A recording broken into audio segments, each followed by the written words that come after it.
Future Hacker Life Path Future. Olá pessoal, bem-vindo ao Future Hacker. Estamos aqui no segundo bloco do papo com o Silvio Rocha. Silvio, você acredita que daqui a 20 anos, 30 anos, vão existir empresas do tamanho de grandes multinacionais como a gente vê hoje? Eu acredito. Eu acho que serão poucas, mas eu acho que se desenha um cenário aí, ou seja, acho que a pandemia ela mostrou alguns caminhos aí que eu acho que vão ser difíceis de não se concretizarem, né? Ou seja, a gente vê empresas, principalmente as que vivem nesse mundo da tecnologia, do mundo digital, do mundo da comunicação, olhando um pouco a Amazon, que tem tentáculos espalhados aí, principalmente nessa questão de facilitar o acesso das pessoas às compras e tudo mais. Eu acho que, sem dúvida nenhuma, teremos empresas, poucas eu acho, mas muito grandes. Eu acho que a gente está próximo de ter uma empresa, por exemplo, que vai ter uma solução definitiva para a questão da energia. Ou seja, acho que a gente tem descobrir, né, e tornar viável uma questão de baterias para que a eletricidade possa ser estocada, né, de maneira mais eficiente do que a gente tem hoje.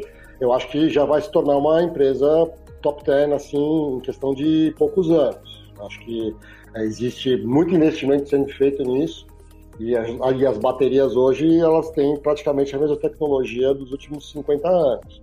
Então, e a necessidade de energia que o ser humano se viu dependente é absoluta. Tudo que a gente faz hoje praticamente depende de energia, né? Desde da comunicação, celulares e da nossa vida do dia a dia. Eu acredito que sim, haverá com certeza espaço para algumas big corps aí que sejam assim, absolutamente globais. Perfeito. E na paralela, você acredita que o blockchain pode também entrar nesse mercado corporativo?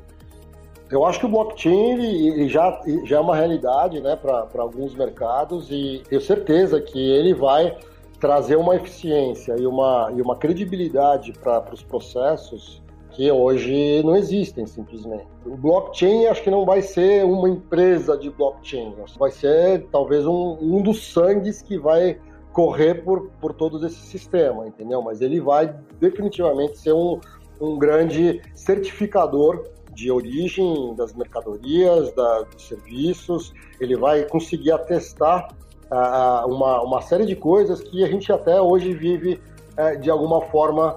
Talvez a gente esteja vivendo aí uma primeira grande crise, explosão exponencial da comunicação via celular, né? E celular, aí eu digo não só do falado, né? Das mídias sociais, das redes sociais. Ou seja, imagine um blockchain que pudesse eliminar totalmente a questão do fake news. O blockchain ele já é uma realidade para mercadorias, para serviços, né?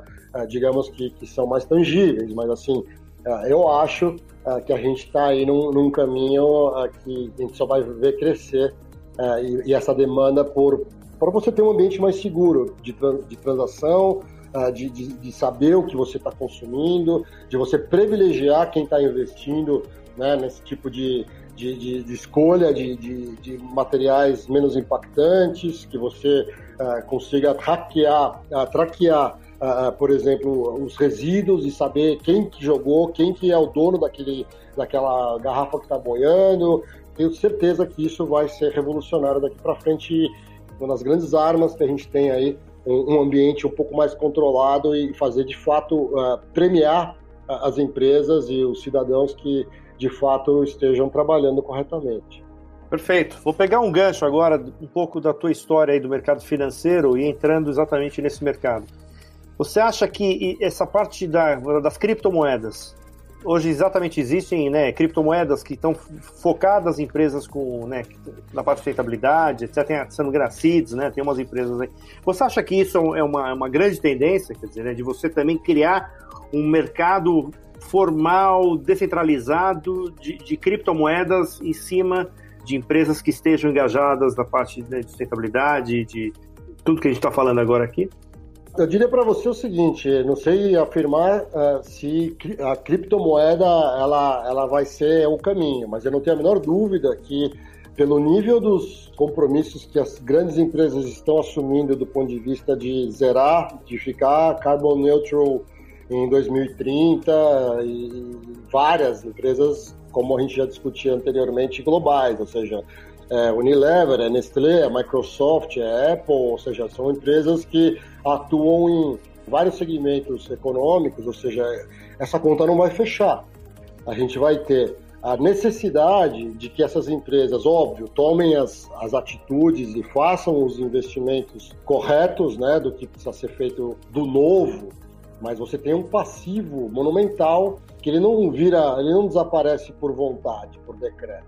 Eu acho que você criar um mecanismo, seja ele como você queira chamar, no passado foi a questão do crédito de carbono, que foi muito usado por um tempo, depois caiu praticamente no desuso e agora de novo retoma um pouco sua atividade, esse mercado, ou seja, criar um mecanismo que as empresas poluidoras ou que não consigam de fato zerarem os seus objetivos, as suas metas perante o seu mercado, o seu investidor, o seu consumidor, dentro de um prazo que ela foi estipulada, ela vai lá e compra esses créditos, e compra essas moedas, que aí sim elas garantem que esse recurso que está sendo destinado chegue a projetos que de fato vão proteger florestas, vão investir em soluções verdes, vão defender práticas sustentáveis e por aí vai, entendeu? Então acho que não tenho dúvida que isso vai ser um mercado absolutamente revolucionário e vai crescer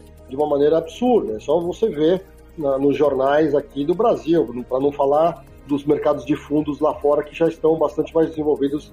A exemplo da Holanda. A Holanda tem um fundo de investimento, que foi até uma pessoa que trabalhou com a gente muito próximo no projeto do documentário Um Presente à Prova de Futuro, que me auxiliou na montagem da pauta de entrevistados, né, de especialistas e tal. Ele é um gestor de fundos. Ele tem, na verdade, 2 fundos. Ele já tem um fundo que está lançado, já está fechado, que é um fundo que investe em empresas que justamente tem essa característica de estar nessa supply chain, né, nessa cadeia de valor de commodities pelo mundo todo, e que garantem que o cacau que a Nestlé está comprando lá na ponta para fazer o chocolate é um cacau plantado na África com os melhores padrões socioambientais possíveis, entendeu? Então você tem todo um cuidado em relação a essa empresa. E esse fundo que eu contava, ele recebe 50% do seed money para esse fundo começar a rodar do governo holandês. Ou seja, o governo holandês ele coloca dinheiro num fundo, abre mão de qualquer taxa de retorno de juros e etc e tal, ele só quer que o principal seja garantido para justamente incentivar que esse fundo consiga ter a alavancagem suficiente para poder fazer essas compras. Ou seja, então você imagina o tamanho que esse mercado pode chegar. Haja visto, por exemplo, esse dinheiro que a comunidade europeia agora aprovou, um pacote de 750 bilhões de euros para levantar os países da comunidade pós-pandemia, que a obrigatoriedade desse dinheiro é que ele seja aplicado em projetos que tenham N certificações ligadas à sustentabilidade. Não adianta você chegar lá e falar, olha, eu tenho aqui um posto de gasolina e eu pedi aqui dinheiro, agora eu vou remontar a minha estrutura. Não, você não vai receber o dinheiro. Não existe mais a possibilidade de você ter investimento ou dinheiro farto para esse tipo de atividade. Os próprios bancos, eles estão cada vez mais cautelosos em como eles financiam as atividades, ou seja, como que o dinheiro do banco vai ser visto depois pelos acionistas do banco se investiram e financiaram uma atividade, ou a montagem de uma fábrica, ou a construção de algum tipo de intervenção maior, um empreendimento, vamos assim dizer, que teve uma área de devastação, etc. e tal, com o dinheiro do banco, que ele não tomou as devidas precauções em relação ao que se pretendia fazer como resultado daquele acesso àquele capital, né? Eu acredito muito nesse mercado. A gente viu aqui no Brasil mesmo gestores abrindo fundos com essa característica. Então, assim, é um mercado que vai crescer bastante. A gente tem poucos fundos hoje no Brasil que tem essa característica de investir em projetos com esse tipo de certificação. A gente vê pessoas, né, famílias, né, que têm os seus family offices, né, que são aquelas pequenas gestoras que de pequena não tem nada, né, ou seja, talvez pequena só no número de colaboradores, mas que cuida de bilhões. Também bastante preocupado em saber qual vai ser o legado que aquela família, que aquele grupo de investidores vai deixar para trás. Tem muita gente que está abrindo mão de 20% para 12%, porque ele sabe que o 12% ele tem muito mais valor do que o 20%, e é muito mais sustentável no longo prazo. Esse tipo de pensamento ele já é uma realidade, já é uma constância dentro das cúpulas dos gestores de dinheiro e das empresas. O importante é ver quem vai conseguir se adaptar na velocidade que o mercado vai exigir.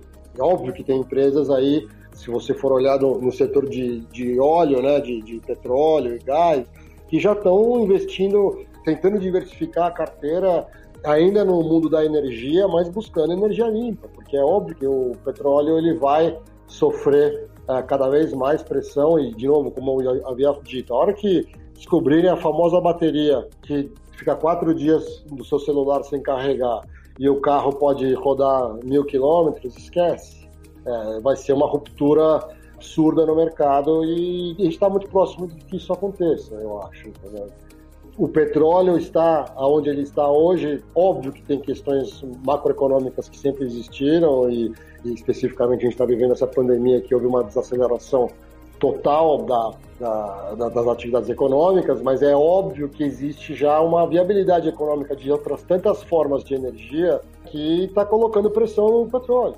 Simples, ou seja, vai ficar cada vez mais barato ter energia fotovoltaica, mais barato ter energia eólica, então assim, isso concorre obviamente com a questão do petróleo. Daqui a pouco você vai poder gerar a sua própria energia na sua casa, se você gerou muita, você põe na rede e abastece o seu sítio, então, ou a casa do seu pai, então assim, existe uma disruptura bastante importante acontecendo que tem um viés financeiro, né, de resultado mesmo, mas tem um componente que eu acho que é o mais importante, que é de uma mentalidade que está mudando, principalmente das gerações que estão chegando aí com outros propósitos do que os que a gente tinha. E aproveitando e falando um pouco exatamente desse momento, me fala um pouco do teu projeto. Você que financiou o seu projeto, ou você conseguiu apoio para pegar uma causa tão legal dessa e colocar no mercado? Ou você falou assim, não, eu banquei essa história? É bastante difícil, né, imaginar, pelo menos aqui no Brasil, acho que talvez em outros mercados mais desenvolvidos, com mercado de cinema e audiovisual mais pujantes, isso seja possível e de fato aconteça, mas aqui no Brasil é bastante difícil. Aí eu trago um pouco a minha raiz de administrador de empresas e o meu lado de produção. Eu acho que isso casou muito com esse mercado do audiovisual, porque é óbvio que eu não sei usar uma câmera, não sei dirigir um filme. Acho que eu tenho mais a agregar no lado da produção e da gestão, né? Porque eu brinco, e claro que não é tão simples assim, mas para mim não mudou nada trabalhar com cinema ou trabalhar no mercado financeiro. Eu trabalhava num banco que eu tinha 400 colaboradores e precisava entregar um projeto que naquele momento era um sistema de pagamentos, straight through process, que processava 1 milhão de operações de bolsa, né, naquele dia, pagava câmbio, fechava câmbio, etc e tal.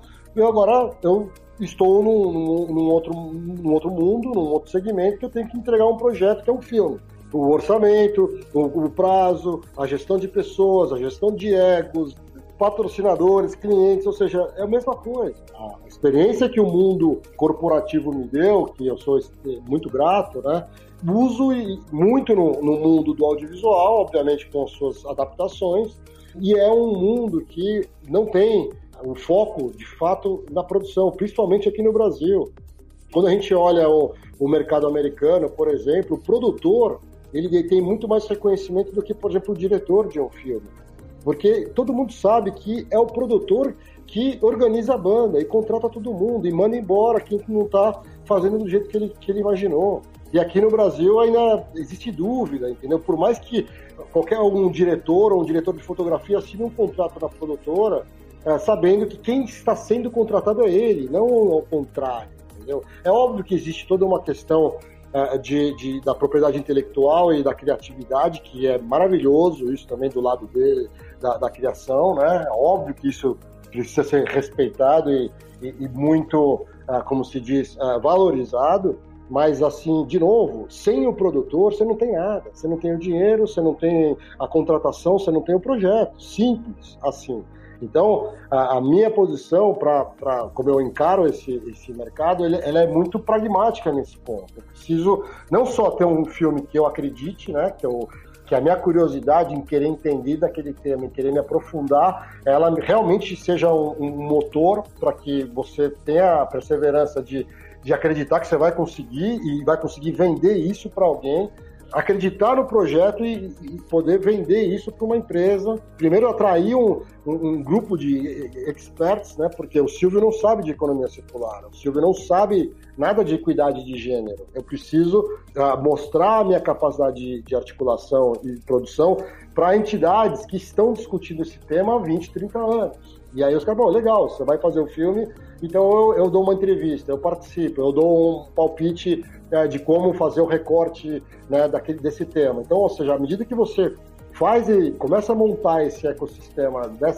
desse grupo de experts, ou seja, no assunto, você ganha estofo para poder envolver as empresas, ou seja, e trazer as empresas que, obviamente, são familiares ao tema. De alguma forma, elas abordam esse tema no dia a dia. Não adianta você chegar também e querer vender uma ideia de um projeto para uma empresa que, de fato, ela faz exatamente o contrário do que você quer mostrar no filme. Então, fica uma situação até constrangedora.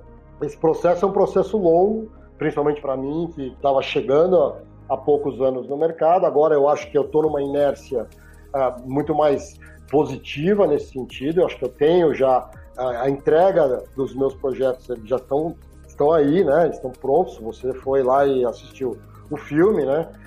E ele tem um poder, na minha opinião, muito interessante, porque é um entretenimento. Você continua fazendo filme, cinema, né? De televisão ou celular, o que seja, mas é entretenimento. Mas você tem um assunto complexo, né, esmiuçado e contado de uma forma atrativa. Então, eu não faço projetos ou documentários para convertidos, cara.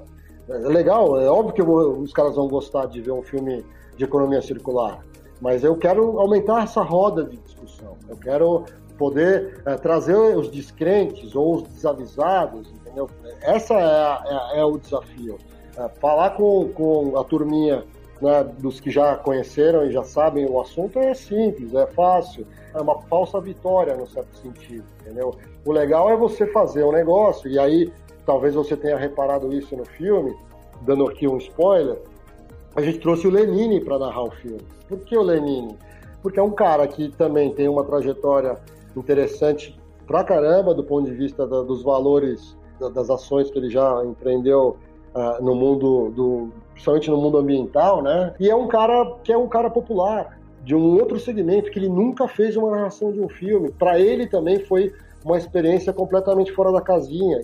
Se o público vai assistir o filme do Lenine, para mim tá ótimo, porque de repente ele vai assistir o filme do Lenine porque ele gosta do Lenine, mas não entende nada de economia circular, nunca ouviu falar do tema, mas de repente, pelo Lenine, ele teve acesso a algum conhecimento, alguma fala, alguma situação do filme que talvez ele consiga, poxa, caiu a ficha. E aí, para mim, talvez seja a grande vitória, entendeu? Se você faz um documentário e faz com que a pessoa saia do filme, né, da sessão, levando aquela porção de responsabilidade para ele, fala, puta, isso aqui é verdade, isso aqui eu posso fazer, não vai me custar muito e eu vou conseguir, através dessa mudança de hábito, passar a gerar menos impacto, a ter menos algum tipo de preconceito e por aí vai. O bom documentário é aquele que te faz, pelo menos, você assumir a sua parcela de responsabilidade naquele tema. E aí você consegue, com isso, né, alguma transformação que pode ser no longo prazo, mas pode ser também rápida, entendeu? Acho que o cara já pode incorporar aquilo e ajudar a cascatear aquilo para mais gente e a gente vê alguma mudança. Porque é inegável que através do audiovisual consumido hoje em qualquer ponto de ônibus, trem, avião, celular, o que seja, você vai chegar nas pessoas. 80% do conteúdo hoje da banda consumida em celular é vídeo. Então, ou seja, para educação, para entretenimento, para comunicação, essa história da pandemia, de novo, a videoconferência, ou seja, a possibilidade de você usar o visual, não só o áudio, para se comunicar, ela exponencializou. Acredito muito nesse caminho. Então, só para concluir aqui a minha fala, a gente tem que primeiro, eu acho, além de ter a sorte de escolher um tema bacana, eu acho que você tem que se cercar de pessoas boas e não ter a menor vergonha e o menor ego de aprender com os bons.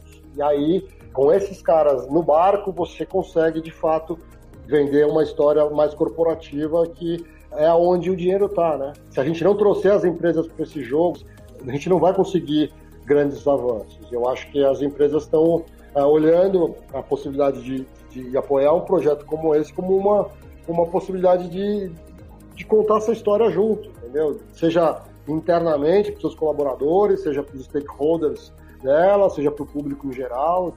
O perfil das empresas que têm nos apoiado é absolutamente diverso, serviços, né, de commodities, isso é bacana, isso acho que traz alguma felicidade aí no sentido de que a gente está fazendo a coisa certa. Legal. Silvio, para assistir o filme, né, que se eu não me engano ia estrear em abril desse ano, era isso? Exato. A gente estava com a nossa estreia em circuito comercial de cinemas para o dia 22 de abril, que era justamente o Dia Internacional do Planeta Terra. E obviamente, bem antes disso, já sabia que não aconteceria. Eu pedi uma possibilidade na Ancine, né, que é a reguladora de todo o mercado de cinema, por ser um filme que usa incentivo fiscal, ele precisa ser lançado na primeira janela em cinema. A Ancine já liberou que os filmes sejam lançados agora, que estão na mesma situação do meu, no Cine Drive-ins. É uma possibilidade que eu estou avaliando, isso é muito recente. E logo após cumprir essa janela, ele deve ir para a Globo News, que é a minha coprodutora, né, a Globo Filmes. Então a gente tem aí uma possibilidade também de um público maior até assistir, depois no Globoplay. O filme também vai ser distribuído no mercado europeu, americano e canadense, que já está fechado isso também, que também aguarda o cumprimento desses protocolos aqui brasileiros para que, obviamente, seja lançado primeiro aqui.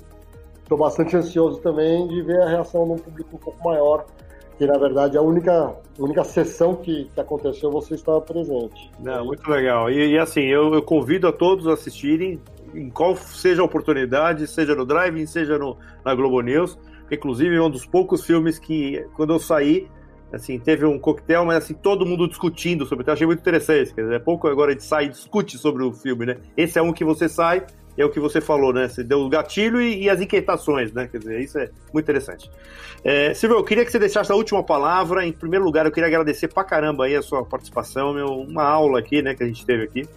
Uma coragem, né? Uma pessoa corajosa, né? Do mercado financeiro, há 8 anos atrás, cara, eu vou virar produtor de audiovisual num segmento, numa coisa que ainda estava se falando, mas assim, talvez não tão em voga como se fala hoje. Mas eu queria de novo parabenizar e agradecer e ficar aqui à disposição. E deixa a última palavra aqui pra gente. Pô, legal, André. Obrigado pelo convite, obrigado pela oportunidade de estar falando aqui. É justamente isso, tipo de situação que a gente está vivendo aqui, né? A oportunidade de estar conversando com vocês nessa outra plataforma que também é um sucesso, né? O podcast é muito gratificante.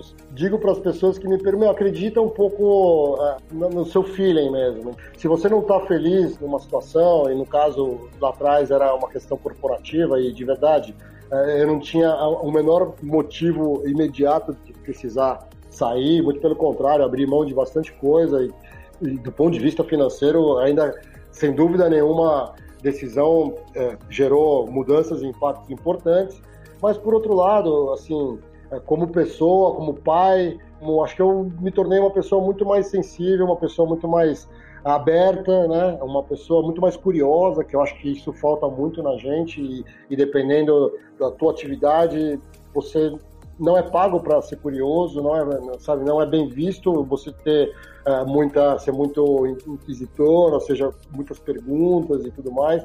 Então eu acredito um pouco nessa possibilidade de um recomeço, entendeu? Acho que não é fácil, é importante talvez fazer esse phase out de alguma forma um pouco planejado, é óbvio, né? A situação não é, principalmente se você já está numa certa idade ou já tem outras responsabilidades que não só viver por você mesmo, né? Tem família, mas não deixa de acreditar e de investir nisso, porque acho que o retorno, e de novo, não estamos falando aqui de retorno financeiro necessariamente, de você sentir prazer de poder fazer as coisas que realmente te alimentam, é muito grande. Eu não consigo dividir o meu dia ou o meu viver entre estou trabalhando ou não estou trabalhando, né? Quando você está no mundo corporativo é um pouco mais fácil, né? Você está lá na segunda a sexta-feira, com exceção de alguns fins de semana, você desliga o celular e não acontece nada. Eu não consigo ter duas vidas. Tudo que eu estou fazendo, de alguma forma, eu já estou raciocinando de alguma forma como que aquilo pode virar um filme, ou tem a ver com um patrocinador, ou que é uma mensagem que seria legal fazer. Ou seja, os mundos, eles meio que se fundiram. E acho que isso, para mim, é uma boa definição de que você está feliz, assim, do ponto de vista de atividade e de presença, entendeu? Então, acho que é um pouco a palavra que eu queria deixar aí para vocês, é um pouco tentar fazer com que você não tenha esses dois polos ou essas duas situações do dia a dia, né? Se você consegue estar presente e estar feliz, acho que você está aí num caminho mais tranquilo. Acredito piamente nisso. Há 3 anos atrás eu lancei um livro chamado Restart Me Up, que era exatamente esse conceito, cara, de fazer uma redefinição de propósito de vida de acordo com o que você quer para ter uma vida única. É exatamente isso. Silvio, obrigado novamente. Quando você quiser, tiver novos filmes, pode avisar aqui, a gente faz de novo um novo podcast aqui. Esse aqui é um projeto que está começando, mas acho que tem um potencial bem legal aí, trazendo gente do mesmo nível que você, gente que está fazendo, né? Tá transformando e fazendo coisas bem legais aí. Muito obrigado, Silvio. Maravilha, um abraço a todos. Obrigado pela oportunidade. Um abraço. Future Hacker. Life. Path. Future.